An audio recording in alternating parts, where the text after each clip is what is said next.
March 3, 1857. The Charleston slave market on Chalmers Street went completely silent when the auctioneer called lot number 71. 18 plantation owners had traveled from as far as Atlanta and Savannah that morning, cash in hand, ready to bid. The woman who stepped onto the block was maybe 30 years old, strong, literate, and skilled in household management. The starting price was set at $8, less than half what she should have cost. But something made every single buyer in that room step back and lower their eyes. Something they had heard. Something that made even the auctioneer's voice falter. Only one man didn't understand why. A newcomer from Virginia who had just inherited his dead uncle's cotton plantation outside Mobile, Alabama. He paid $11 for a woman worth $300. Within 4 months, he would know exactly why that room had gone silent, and by then there would be no way to undo what he'd set in motion. Before I tell you what happened on the Fairmont plantation that terrible summer, do me a favor and hit that subscribe button right now, because stories like this one, pulled straight from the darkest chapters of American history, are what we bring you every single week. Drop a comment telling me what state you're from. I want to know how far these stories travel. Now let me tell you about the purchase that changed everything. The auction house had been operating since 1839, and traders who'd worked there for decades said they'd never seen anything like that March morning. Jonathan Pierce arrived in Charleston 3 weeks earlier, 29 years old and completely unprepared for what running a plantation actually meant. His uncle Nathaniel had died suddenly, leaving Jonathan a 1,000-acre estate he'd never even visited. The place was called Fairmont, situated along the Mobile River with rich bottomland perfect for cotton. It came with 73 enslaved workers, but Jonathan's overseer, a grizzled man named Tompkins, said he'd need at least 20 more to work the land properly for the coming season. So Jonathan found himself at the Chalmers Street Market, trying to look confident while having no idea what he was doing. The morning bidding went smoothly. Jonathan purchased 2 strong young men and an experienced cook, spending close to $6,000 by noon. During the lunch break, he overheard 2 planters talking by the water fountain, men he recognized from a dinner party the week before. "You staying for the afternoon lots?" one asked. "Already got what I need," the other replied. "Besides, I heard they're finally selling her today." "About damn time," the first man said. "Been sitting in the pens for almost a month. Nobody wants to touch her. Can't blame them after what happened at the Whitfield place. 4 dead in 8 weeks. And old man Whitfield himself dropped dead right after. Doctors said it was his heart. Convenient timing though, wasn't it?" Jonathan stepped away before they could notice him listening, but his curiosity was burning. When the auction resumed at 1 o'clock, several morning bidders hadn't returned. The first afternoon lots sold quickly. Then came lot 71. The woman who stepped forward moved with a kind of dignity that seemed impossible given her circumstances. She looked to be around 30, with sharp, intelligent features and skin the color of polished mahogany. But it was her eyes that struck Jonathan most. Dark, almost black, with a quality of absolute stillness, like someone who had finished hoping and found something harder and more dangerous in that hopelessness. "Lot 71, the auctioneer announced, his enthusiasm notably absent. "Female, name of Naomi, approximately 30 years of age, experienced in domestic service, particularly skilled in herbal medicine and midwifery, can read and write, no physical defects. Starting bid, $8. Jonathan waited for the paddles to rise. $8 was insultingly low for a literate woman with medical training. Instead, silence. Men studied the floor, the ceiling, their own hands, anything except the woman on the block. $8, the auctioneer repeated, voice strained. "Do I hear $8? More silence. The tension in the room was thick enough to choke on. Jonathan raised his paddle almost without thinking. "8 to the gentleman in gray," the auctioneer said quickly, relief flooding his voice. "Do I hear 10? Nothing. The room remained frozen. Going once at 8. Going twice. Sold to the gentleman in gray for $8. The gavel cracked like a gunshot, and several men actually flinched. The woman, Naomi, turned her gaze toward Jonathan for the first time. Her expression didn't change, but something flickered in those dark eyes. Recognition, maybe. Or calculation. Then she was led away, and Jonathan stood there wondering what exactly he had just bought. After completing his purchases, Jonathan approached the clerk's office. When he asked about Naomi's history, the clerk's pen paused mid-stroke.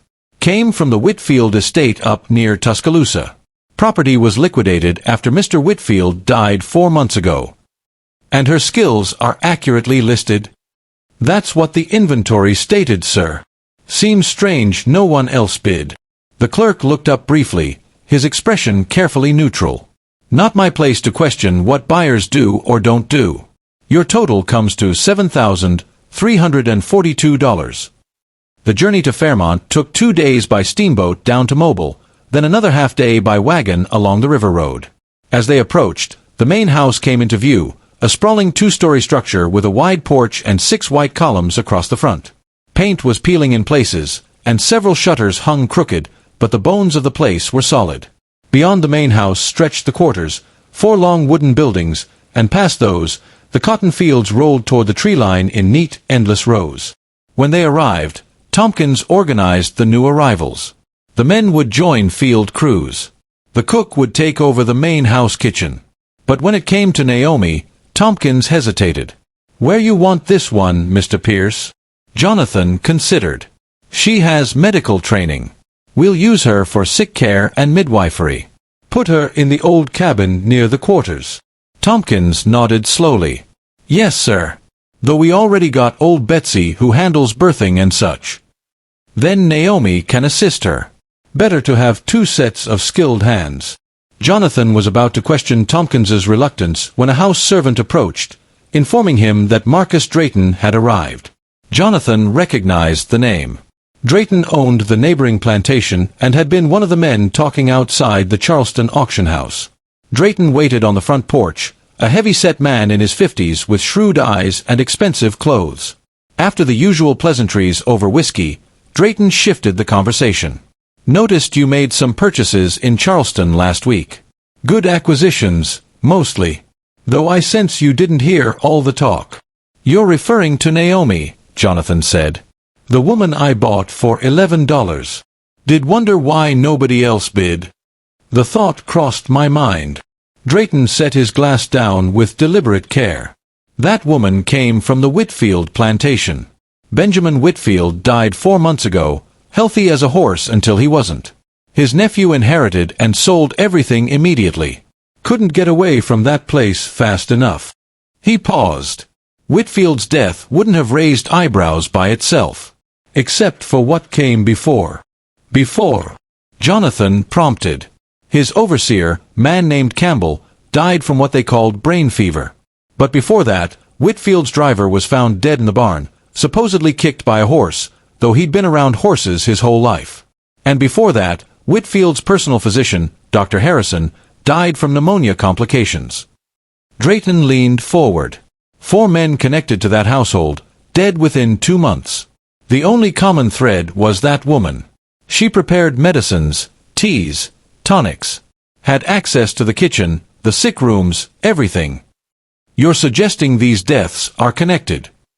"I'm saying that woman knows herbs and plants better than most doctors. She knows what heals and what kills. And she had a reason." "What reason?" "About 8 months ago, Naomi's son got sick. Fever and chills. Dr. Harrison treated him, but the boy died 3 days later. Naomi claimed the doctor was drunk, gave the wrong treatment, killed her boy through negligence. She made loud accusations. Whitfield had her whipped and locked up for a week." Drayton finished his whiskey.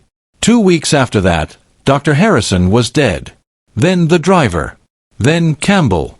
Then Whitfield himself.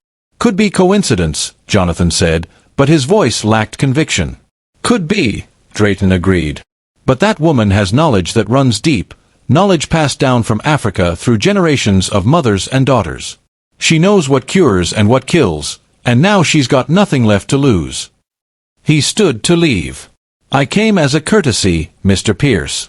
What you do with this information is your business. But if I were you, I'd sell that woman quick or put her where she can't access anyone's food or drink." That evening, Jonathan visited the cabin where Naomi had been housed. She sat on the rough bed, hands unbound, back straight despite the day's ordeal. She stood when he entered, but her eyes met his directly, which few enslaved people dared to do. "Your name is Naomi," Jonathan said. "Yes, master. I'm told you have skills as a midwife and herbalist." "Where did you learn?" "My mother taught me." "She learned from her mother. Goes back generations to before we came across the water. And I can read, so I studied whatever books I could find." Her frankness surprised him. "I'm also told you came from the Whitfield plantation. Several men died there." "People die, master. That's the one certainty in this world." The timing caused talk. White folks always talk, especially about things they don't understand. What didn't they understand? Naomi said nothing for a long moment. Then, they didn't understand that some debts come due eventually. One way or another, everything balances out in the end. The statement could have been philosophical or threatening. Jonathan decided to be direct. "Did you kill them?" She smiled slightly, without warmth. "Can't kill a man with words, master. Or with prayers. Or with wishing real hard that justice finds them. If they died, it was Providence or their own sins catching up. I'm just a slave woman. I don't have power to do anything except what I'm told. You'll work with old Betsy, tend the sick, deliver babies, prepare medicines as needed." "Yes, master." "And Naomi, whatever happened at Whitfield's place stays there. Here at Fairmont, we start fresh." "Understood." "Yes, master." "Understood perfectly." That night, Jonathan lay awake thinking about a mother's grief and what it might drive someone to do.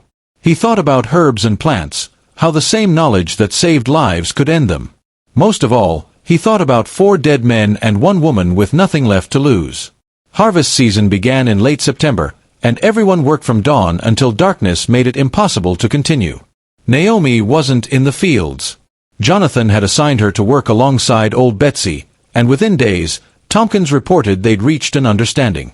Old Betsy says the new woman knows her business better than any doctor she's ever seen. Asked if Naomi could start a proper herb garden. Jonathan approved, reasoning she'd be under Betsy's supervision. The garden started small behind the quarters. Comfrey for wounds, feverfew for headaches, willow bark for pain, chamomile for digestion. Each plant was carefully labeled in neat handwriting. October brought a yellow fever outbreak. It started with children, then spread to adults. Within a week, 19 people were sick, including 2 house servants and Tompkins's wife. Jonathan sent to Mobile for a doctor. The physician who arrived looked overwhelmed immediately. He prescribed calomel, bloodletting, and bed rest. Keep them isolated and warm. The fever should break within a week. After the doctor left, Jonathan found Naomi in the quarters, moving from patient to patient with Betsy trailing behind. She'd organized everything efficiently, checking temperatures, listening to breathing, examining throats with practiced skill. The doctor prescribed calomel and bloodletting, Jonathan told her. Naomi didn't look up. That treatment will kill more than the fever does. That's what doctors use. Doctors kill more people than they save, master. You want these folks to live so they can keep working for you? Let me treat them my way. What would you do differently? No calomel, no bloodletting. Willow bark tea for fever, honey and garlic for symptoms, elderberry to strengthen them. Keep them hydrated with boiled water, and most important, keep the sickest ones separate. This illness spreads person to person. It went against everything Jonathan had been taught about disease arising from bad air. But he'd noticed illnesses did seem to cluster in patterns. Do it your way, he said. But if people start dying, it's on you. People dying is always someone's responsibility, master. Question is whose? She organized patients by severity, preparing remedies carefully. Within 3 days, fevers started breaking. Within a week, all but one had recovered, an elderly man already weakened by age. Under conventional treatment, Jonathan suspected the death toll would have been far higher. Word spread fast. By November, neighboring planters were requesting Naomi's services. Jonathan agreed, partly for goodwill and partly because the fees brought extra income. Naomi was sent to the Morrison place for a difficult childbirth, to the Rutledge plantation for snakebite, to a farm near Selma for what turned out to be typhoid. Each time, she succeeded where others had failed. Her reputation grew. But reputation is dangerous, especially for someone in Naomi's position. People began remembering the Whitfield estate, wondering if someone who knew so much about healing might also know about the opposite. December brought unusual cold. The cotton harvest had been completed with respectable yields, and Jonathan began to relax, thinking he'd navigated his first season without disaster. Then the first warning appeared. Tompkins came to the main house one Tuesday morning, face pale. "Mr. Pierce, you need to come to the quarters." A crowd had gathered near the north building. They parted when Jonathan approached, revealing a symbol painted on the wall in what looked like blood or dark red clay. The symbol was complex, a circle with radiating lines and smaller circles at specific points. In the center was a handprint. "What is this?" Jonathan demanded.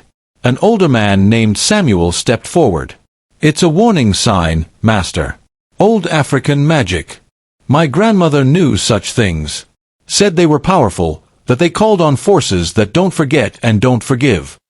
"Who did this?" Silence. Then Samuel said carefully, "Don't know, Master. But signs like that usually mean someone's working roots, calling on old powers. When someone works roots, bad things follow." Jonathan ordered the symbol washed away and threatened punishment for whoever painted it, but the damage was done. Fear had entered Fairmont. 3 days later, Tompkins's hunting dog was found dead near the well, body stiff and mouth foaming. The dog had been healthy that morning. "Poison," Tompkins said flatly. "Something fast-acting."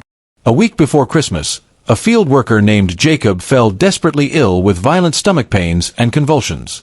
Naomi examined him, and her expression grew grave. "This isn't natural sickness. He's been poisoned." "How?" Jonathan demanded. "Can't say without knowing what he ate or drank, but the symptoms match several plant toxins." She looked at Jonathan. "Question isn't what poisoned him. It's who gave it to him." Jacob died 3 hours later in agony. Everyone witnessed some part of it, and the fear that had been building exploded into near panic. Jonathan investigated, but found nothing conclusive. Jacob had eaten from the communal pot, drunk from the well. He had no known enemies.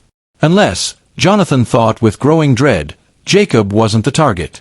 Unless someone was practicing, testing methods, preparing for something larger. Christmas at Fairmont was subdued. On Christmas evening, Jonathan heard screaming from the quarters. He grabbed his pistol and ran outside. A crowd had gathered near the well, and at the center, 2 men restrained a young woman named Ruth. She was fighting them, screaming incoherently, eyes wild and unfocused. "She tried to throw herself down the well," Tompkins said. "Caught her just in time." Ruth was maybe 20, a house servant who'd never caused trouble. "Ruth, what were you doing?" She stopped struggling and turned toward him. In torchlight, her face looked skeletal. "They're coming for me. I hear them. They're in my head, showing me what I did, what's going to happen. I can't make them stop. The only way to stop them is to—" She lunged toward the well again, but the men held firm. "She's been like this for hours," someone said. "Talking about voices and shadows and debts coming due." Debts coming due. The same phrase Naomi had used months ago. "Get her inside and fetch Naomi," Jonathan ordered. But Naomi was already there, standing at the crowd's edge. She moved forward, and people parted for her. "Let me see her." Ruth's eyes focused on Naomi, and something like recognition crossed her face.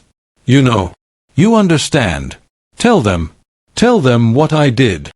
"Hush now," Naomi said gently. "No need to tell anyone anything."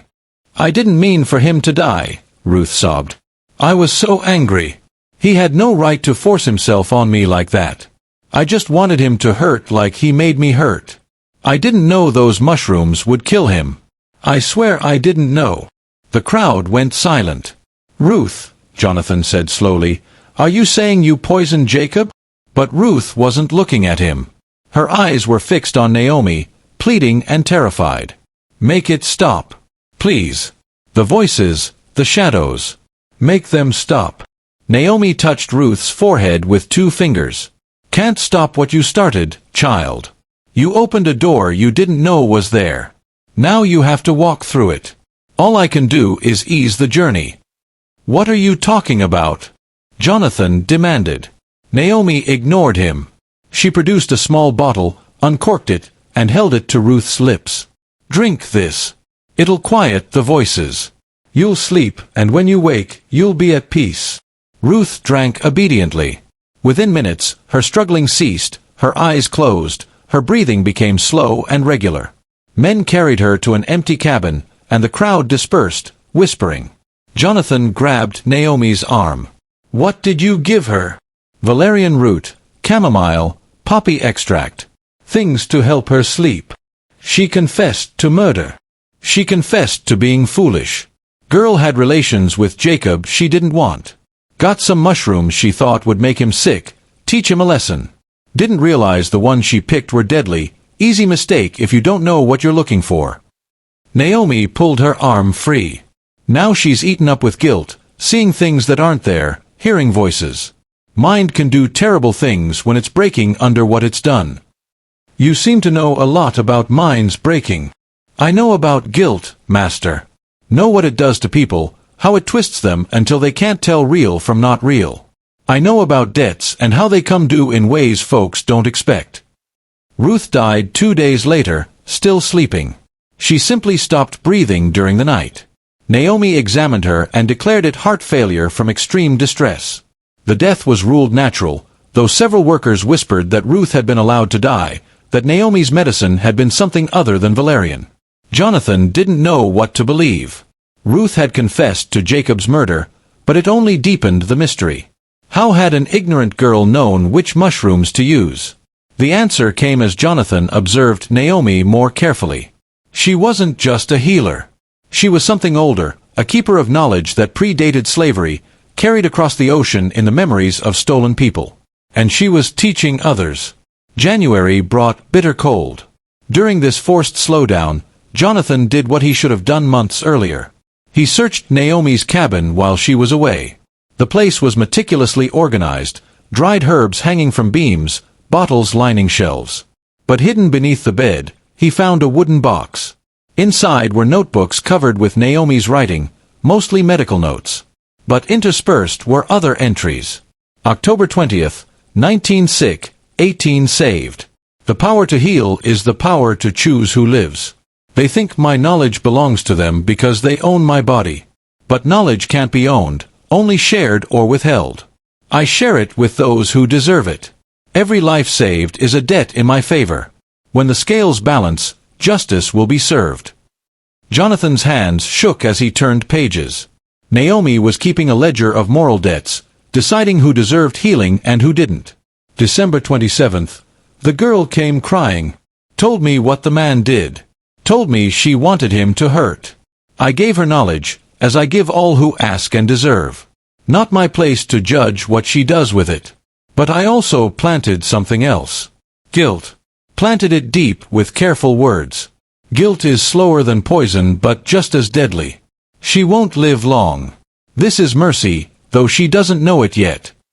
Naomi hadn't directly poisoned Jacob, but she'd taught Ruth how, knowing what the girl intended. Then she'd driven Ruth to madness through psychological manipulation. At the bottom of the box, wrapped in oilcloth, was a yellowed letter in different handwriting. My daughter, if you read this, I am gone and you carry our knowledge alone. Remember what I taught. The plants are neither good nor evil. They simply are. We choose how to use them. Heal when the scales are balanced. Harm when justice demands it. Always keep the ledger. Every life saved, every death allowed, every choice made must be recorded. This is our power and burden. We are not slaves, though they call us such. We are keepers of the old knowledge, and that makes us free in ways they cannot understand or take from us. It was signed, Esther, March 1830. Naomi's mother. Jonathan heard footsteps and barely replaced everything before Naomi entered. She stopped in the doorway, eyes moving from him to the bed to the box. She knew. Mr. Tompkins's wife is asking for you, Master, she said quietly. You should go to her now. I don't have a wife. Did I say you? I meant Tompkins. His wife wants to see him before the end. The end. The end that comes for everyone, Master. Some sooner, some later. She stepped inside, closing the door. You've been in my things. I have. I found notebooks, records, a letter from your mother. I know what you've been doing. Naomi sat on the bed, moving with deep weariness. My son's name was Daniel. He was 15 when he got the fever. Smart boy, strong. Could have been anything if he'd been born free. Tears filled her eyes for the first time. Dr. Harrison came to see him. He was drunk. I could smell it, see it in his eyes. But he was white and educated, and I was just a slave woman, so my opinion meant nothing. He gave Daniel calomel and ordered bloodletting. I told him it was wrong. He had me whipped for contradicting him. Her hands clenched. I watched my son die over 3 days. Watched the calomel poison him, watched the bloodletting drain his strength. He died in agony calling for me, and I couldn't help because they'd tied me in the barn to teach me respect for white medicine. I'm sorry, Jonathan said, and meant it. Sorry doesn't balance scales, master.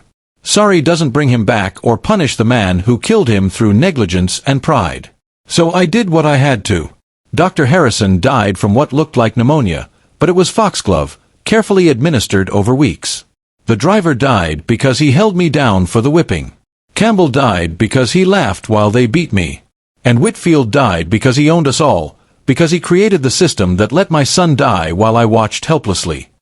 She stood, facing him directly. I'm not sorry for any of it. They deserved what they got. I'm also the woman who saved 18 people during the outbreak. I've delivered 43 babies in the past year, losing only one. The scales balance, master. That's all I'm trying to do. Jonathan felt trapped between horror and something like admiration. What about Ruth? Ruth came for help. I gave knowledge. She made her own choices.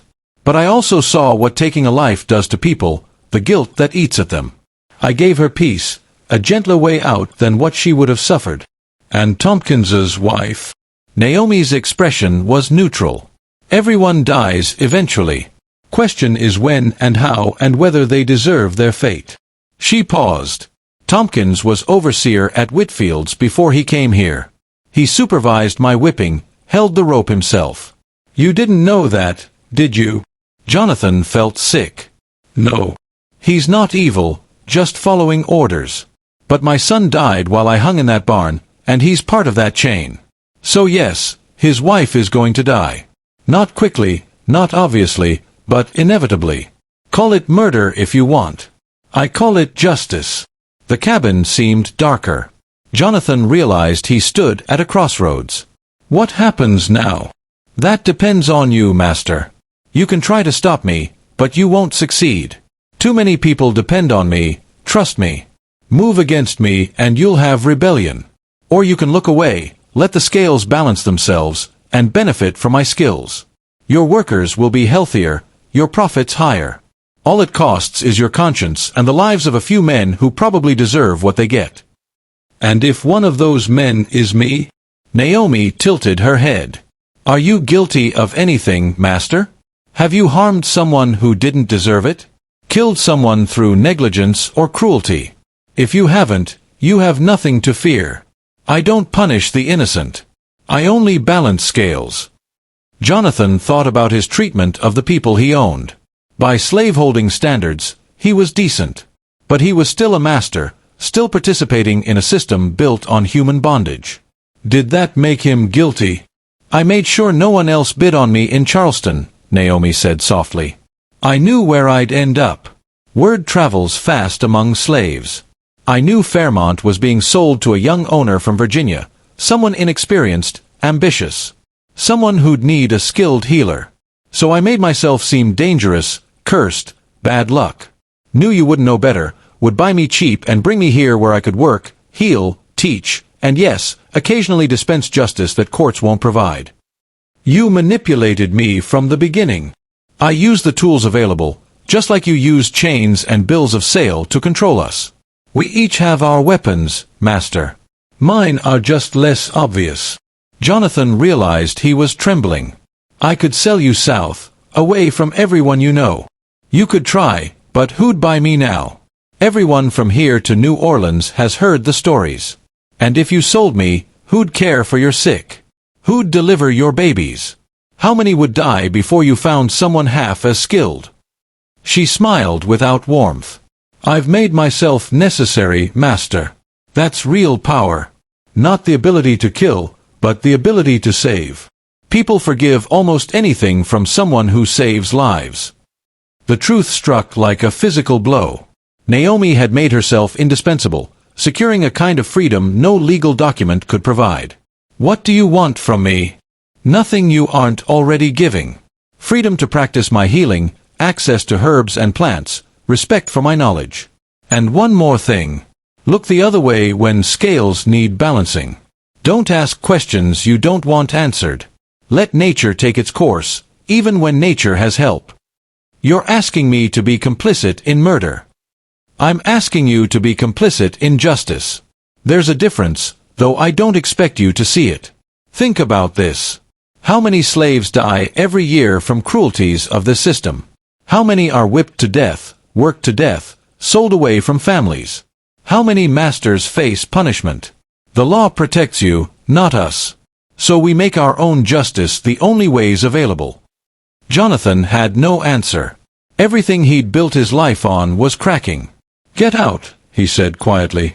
Naomi nodded and moved to the door. Before leaving, she turned back. Tompkins's wife will die within a week. After that, Tompkins will be different, quieter, less efficient. He'll start drinking. Guilt will eat at him. You'll need a new overseer within a year. I'd suggest Samuel. He's smart, fair, and workers respect him. How do you know? Because I've seen it before. Grief follows patterns, especially when mixed with guilt. Tompkins knows deep down he's done bad things. His wife's death will make him confront that, and he won't survive the confrontation. That conversation marked a turning point. Jonathan didn't report what he'd learned, didn't try to sell Naomi or restrict her movements. He told himself he was being practical, but late at night he knew the truth. He was afraid. Afraid of what she might do if he moved against her. Afraid of losing the only competent medical care his plantation had. And perhaps most disturbing, afraid that her philosophy might contain more truth than he wanted to acknowledge. Tompkins's wife died on January 14th, exactly as Naomi predicted. The change in Tompkins was immediate. The efficient overseer became a hollow shell, drinking heavily, barely coherent by evening. By February, Jonathan had to promote Samuel, just as Naomi had suggested. Samuel proved surprisingly effective, and production actually increased under his management. Naomi's influence continued growing. Women from plantations across Mobile County began appearing at Fairmont, seeking her advice on everything from difficult pregnancies to mysterious ailments white doctors couldn't cure. The fees were substantial. By March, Naomi's medical work had brought in over $900. Jonathan kept careful records, telling himself he was managing resources efficiently. But he knew better. Every dollar tied him more tightly to her, made her more protected. He was becoming complicit through acceptance, through the slow erosion of principles in favor of profit. In late March, a man arrived at Fairmont on an expensive horse, dressed in fine Charleston clothes. His name was Robert Whitfield, nephew of the late Benjamin Whitfield. Jonathan received him in the parlor, offering bourbon. But Whitfield waved it away. Mr. Pierce, I understand you purchased a woman named Naomi last March. I want to buy her from you. Jonathan felt his stomach tighten. Naomi isn't for sale. She's essential to my operations. I'll pay 6 times what you paid. $70. Still no. Whitfield leaned forward. Let me be direct. That woman murdered my uncle and 3 other men. I have no proof for court, but I know it sure as I know my own name. She's dangerous, Mr. Pierce. Every day you keep her, you're risking yourself and everyone here. Those are serious accusations without evidence. Evidence? Whitfield laughed bitterly. My uncle died 3 months after that woman's son passed. His overseer, his driver, his physician, all dead within weeks. You call that coincidence? I call it unfortunate timing. People die, Mr. Whitfield. Don't patronize me. I've done research. I know about your outbreak last October, how she saved most of them. I know about the field hand who died of poisoning in December. I know about the girl who tried to throw herself down a well. I know Tompkins's wife just died in January." His voice dropped. "See a pattern yet?" Jonathan kept his voice steady. "Naomi saved 18 people during that outbreak. She's delivered dozens of healthy babies. She's the best medical practitioner in the county. I'm not selling her to satisfy your vendetta." "You're a fool," Whitfield stood abruptly. "My uncle was a fool too. Thought he could control her, use her skills while ignoring the danger. He's dead now. Everyone close to him is dead. How long before she decides you're next?" "My answer is final. Naomi stays at Fairmont." Whitfield stared at him, then shook his head slowly. "When you end up like my uncle, don't say you weren't warned. That woman is a plague, Mr. Pierce. And plagues don't stop until they've consumed everything." After Whitfield left, Jonathan stood on the porch watching him ride away, hands shaking. Not from anger, but from creeping realization that Whitfield was right. He was in danger. He'd known it since finding those journals, but hearing it confirmed made it real. That evening, Jonathan went through Plantation records systematically, documenting every death since Naomi's arrival. The pattern became clearer. Jacob, poisoned in December after Naomi had treated him for a minor injury days before. Ruth, driven to madness after confessing, with Naomi present at her breakdown. Tompkins's wife, wasting disease that Naomi treated for months. An elderly field hand who died in his sleep in November, healthy the day before. A house servant who fell downstairs in January, breaking her neck, just days after complaining about Naomi. 5 deaths in 6 months. But balanced against that were 18 saved during the outbreak, 43 successful births, countless ailments cured. Naomi's ledger was working exactly as described. Lives saved, lives taken, scales constantly balancing. The question Jonathan couldn't answer was where he fell on those scales. He began taking precautions. He stopped eating food unless he watched it being prepared. He locked his bedroom door at night, kept a loaded pistol on his bedside table. He avoided being alone with Naomi. But he didn't send her away, didn't sell her, didn't restrict her movements. Because doing so would be admitting fear, and a master who showed fear had already lost. April brought planting season and demanding work. Jonathan threw himself into it, using physical labor to avoid thinking about Naomi. But she wouldn't let him forget. On April 18th, Jonathan woke to find a small cloth bundle on his doorstep. Inside were dried herbs and a folded note in Naomi's handwriting. "For your health, master. Steep 1 spoonful in hot water each morning. It will ease the tension you carry. Consider it a gift from someone who wishes you no harm, as long as you continue to deserve none." The message was clear. Naomi knew about his precautions, his fears, his avoidance. She was telling him he was safe for now. The conditional clause was the real message, as long as you continue to deserve none. Jonathan stared at the herbs. Was this genuine help or a test? Or the first step in slow poisoning? He threw them into the fireplace and watched them burn. But the gesture achieved its purpose. Jonathan was now constantly aware that Naomi knew his routines, his fears, his weaknesses. She had access to his door. She could leave things for him. If she wanted him dead, he would be dead. The fact that he was alive meant she'd chosen to let him live. The power dynamic had completely reversed. Naomi decided who lived and died on Fairmont Plantation. In early May, Tompkins finally succeeded in drinking himself to death. Jonathan found him in his cabin with an empty laudanum bottle beside him. The death was ruled suicide, grief and alcohol destroying his will to live. But Jonathan noticed the laudanum bottle was one Naomi had prepared months earlier for Tompkins's wife. How had Tompkins obtained it? Jonathan asked Samuel about it carefully. Samuel's response was measured. "Mr. Tompkins was troubled these past months, sir. Couldn't forgive himself for things he'd done. His wife's death broke something inside. He was going to die one way or another. The laudanum just made it quicker and less painful." "Did Naomi give it to him?" Samuel met his gaze steadily. "Does it matter, sir? Man was already dead inside. His body just took time to catch up. It was the same logic Naomi used. Tompkins was guilty and deserved his fate. Whether he took his own life or was helped was irrelevant. Jonathan arranged a simple burial and life continued, but he felt the ground eroding beneath him. In mid-May, Marcus Drayton visited again, looking older and worn. "Mr. Pierce," he said as they sat on the porch, "I owe you an apology. Should have been more forceful in my warning. Should have made you understand what that woman is capable of." "I understand now," Jonathan said quietly. "Do you? Do you understand she's not just a murderer but something more dangerous? She's building a network, teaching other women her knowledge, spreading her philosophy. There are whispers all over Mobile County about women meeting in secret, sharing information about herbs and poisons, talking about debts and scales and retribution." "How do you know?"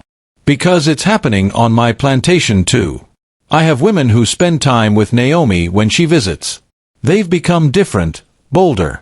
One looked me dead in the eye last week and said, 'The old ways are coming back, master. Best you remember that.' What am I supposed to do with that? Have you considered maybe we deserve it?" The words escaped before Jonathan could stop them. "The balance Naomi talks about, maybe it's justice we've been avoiding for generations." Drayton stared in disbelief. "She's gotten to you.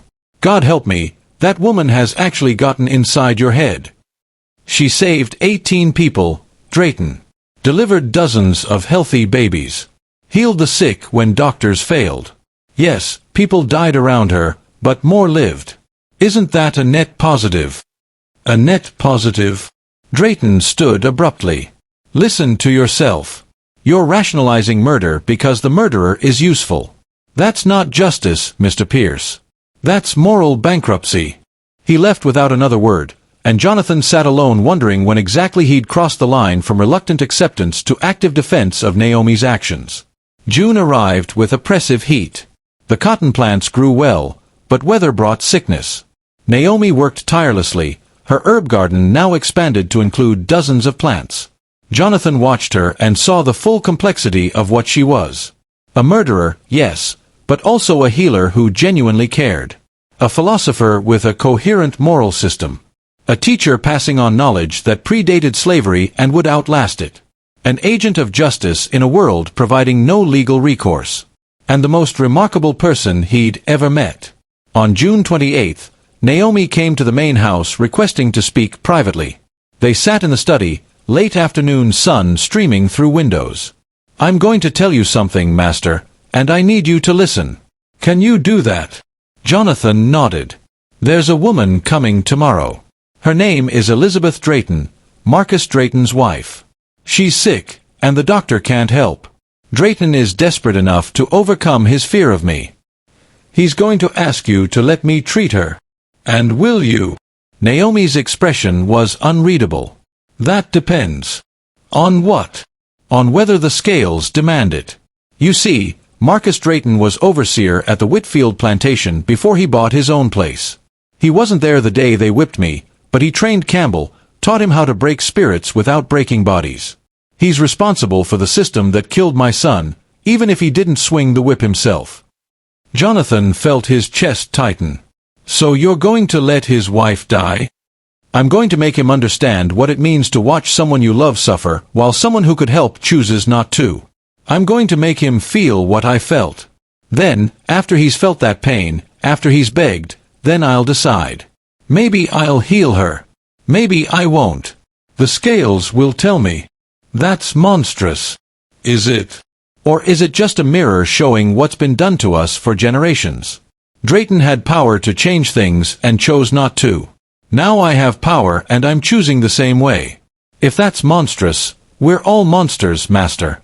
"Why are you warning me?"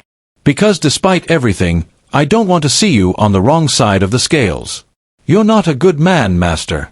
You own slaves, that makes you complicit. But you're not cruel. You don't take pleasure in suffering. You believe you're treating us as well as the system allows." She paused. "That's not enough to make you innocent, but it might be enough to keep you alive."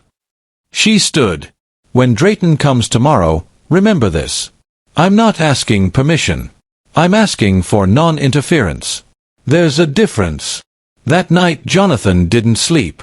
Could he stop Naomi? Legally, yes. She was his property. Practically, no. She'd made herself indispensable.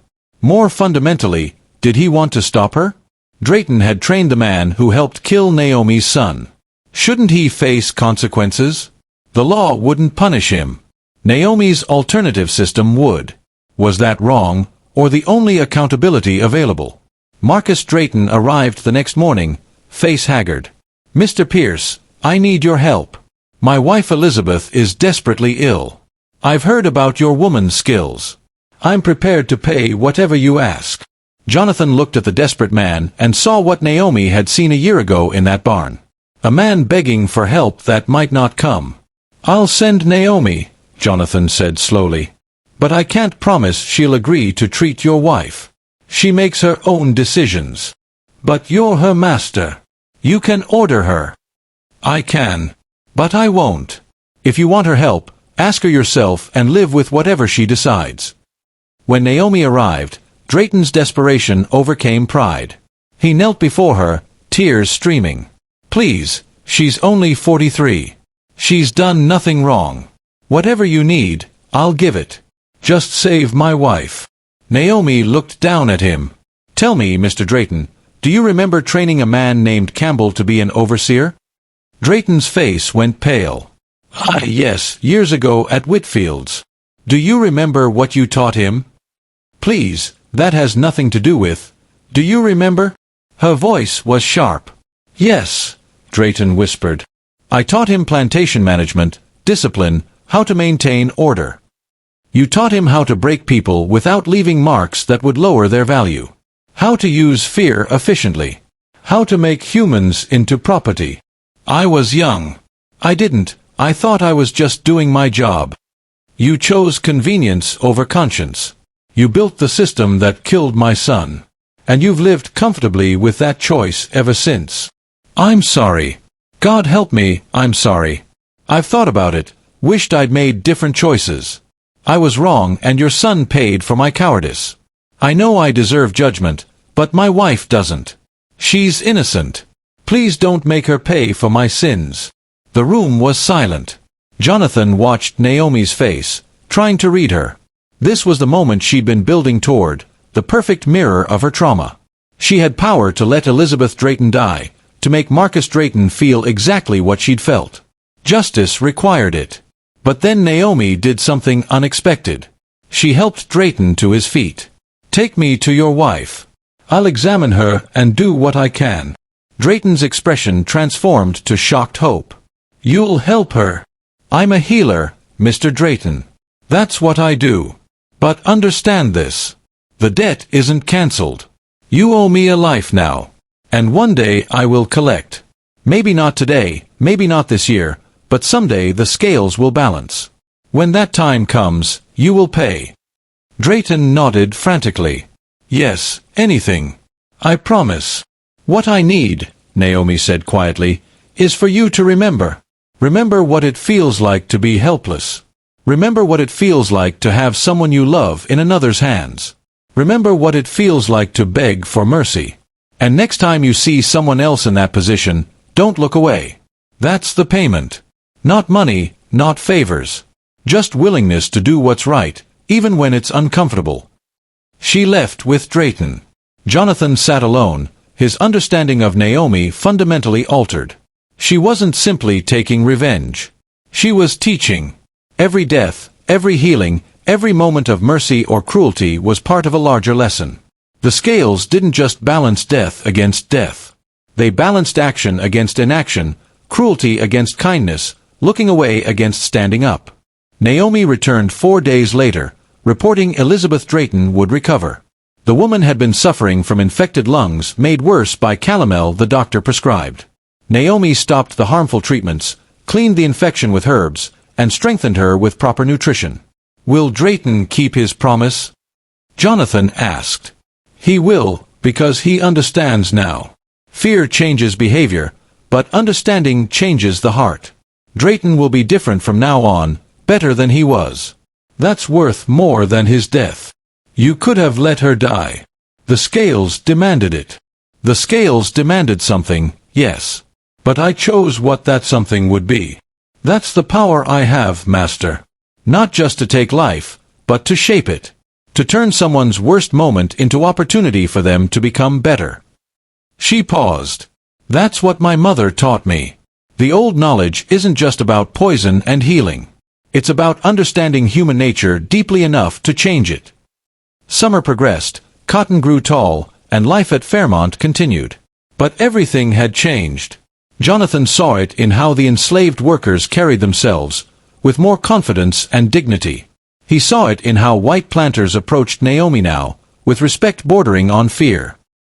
He saw it in himself, how he'd stopped thinking of himself as master and started thinking of himself as merely the legal owner of property he no longer controlled. War was coming. Everyone felt it, tension building between North and South like pressure before a storm. South Carolina would secede, other states would follow, and the entire system would collapse. Jonathan found himself oddly at peace with that. He'd seen an alternative system through Naomi, one based on knowledge, skill, and moral authority rather than legal ownership and force. When slavery ended, and it would end, people like Naomi would thrive because their power came from what they knew and could do, not from chains and papers. In early September, as cotton approached harvest again, Jonathan called Naomi to his study.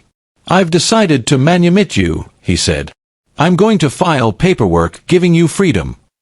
Naomi's expression didn't change. "Why?" "Because you're already free. You have been since I bought you. Maybe before. The paperwork will just make it official." "And what do you expect in return?" "Nothing. Stay at Fairmont, leave, do whatever you want. I'm not placing conditions on this. Consider it my attempt to balance my own scales. I participated in an evil system, profited from it, failed to oppose it. I can't undo that, but I can free one person who should never have been enslaved." Naomi was silent, studying him. Then slowly she smiled, and this time the warmth was genuine. "You've learned something, Master. Not everything I tried to teach, but enough. Enough to survive what's coming." "What is coming?" "War, revolution, the end of everything you know. But you'll survive because you understand now that power isn't about ownership. It's about knowledge, skill, and relationships you build with people who have reasons to keep you alive rather than dead." She stood. "I'll stay at Fairmont for now. These people need me, and I'm not done teaching. But I'll stay as a free woman, not as your property. We'll see how that changes things." The manumission papers were filed in October, making Naomi legally free under Alabama law. It caused talk throughout Mobile County, but Jonathan didn't explain himself. Naomi continued her work, training more women, building her network of knowledge keepers, preparing for when the old system would fall and new systems would need to be built. Jonathan continued managing Fairmont with different understanding. He wasn't the master. He was simply the person legally responsible, operating with consent and cooperation of people who did the work. When that consent was withdrawn, as it would be once slavery ended, his authority would evaporate. The last entry in Jonathan Pierce's diary, dated December 31, 1857, read, "I bought Naomi for $11 and thought I'd gotten a bargain. Instead, I acquired something far more valuable and dangerous than I imagined. A teacher who showed me the difference between legal authority and moral power, between ownership and control, between what law permits and what conscience demands. I don't know if the lessons make me better or worse, innocent or complicit, saved or damned. But I know I'm different than I was 9 months ago, and the world is different too. We're standing on the edge of something vast and terrible, a reckoning building for generations. When it comes, I suspect people like Naomi, the ones keeping old knowledge alive in secret, waiting for their moment, will be the ones who survive and thrive. As for me, I can only hope that when the scales finally balance, I've done enough to tip them toward mercy rather than justice." So what do you think? Was Naomi a murderer or an agent of justice? Did Jonathan make the right choices? Could those deaths really have been natural, or was she responsible for all of them? The truth, like so many things in history, depends on where you're standing when you look at it. Drop your thoughts in the comments below. If you enjoyed this story and want more like it, hit that subscribe button and turn on notifications. Share this with someone who loves historical mysteries. Thanks for watching, and I'll see you in the next one.